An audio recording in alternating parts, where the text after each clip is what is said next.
Prison leaders blame a medical complication called a blown vein for the flawed execution.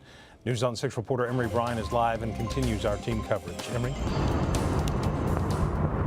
Well, the medical examiner's office here in Tulsa has the body now of Clayton Lockett for an autopsy that will determine exactly how much of these execution drugs actually made it into his system. As of right now, that's not sure.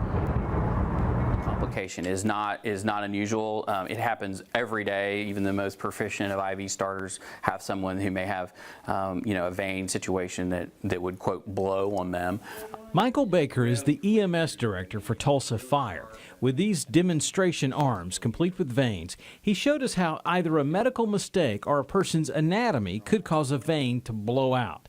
When that happens, the medication goes into the tissue, not the bloodstream, and the drugs have little or no effect. Everybody's anatomy is different.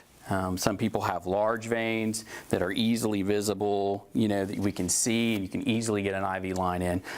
Some folks have smaller veins that are more fragile. At the prison, it was the medical issue of a blown vein that prison officials say caused them to stop the procedure. That was after the inmate continued to move and mumble long after he would have been expected to have died. There was some concern at that time that the drugs were not having the effect. So the doctor observed the line and determined that the line had blown. Baker says it's possible the needle going in passed through the artery, a problem called a double puncture. He says while it can happen to anyone, an experienced person should notice the problem quickly.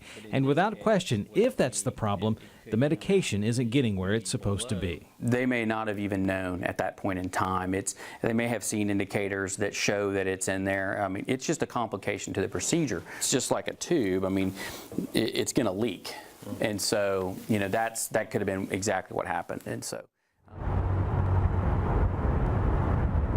Now, the blood work from an autopsy like this can take several months to complete. That is, of course, just one level of the investigation into what happened last night. Emery Bryan, News on 6.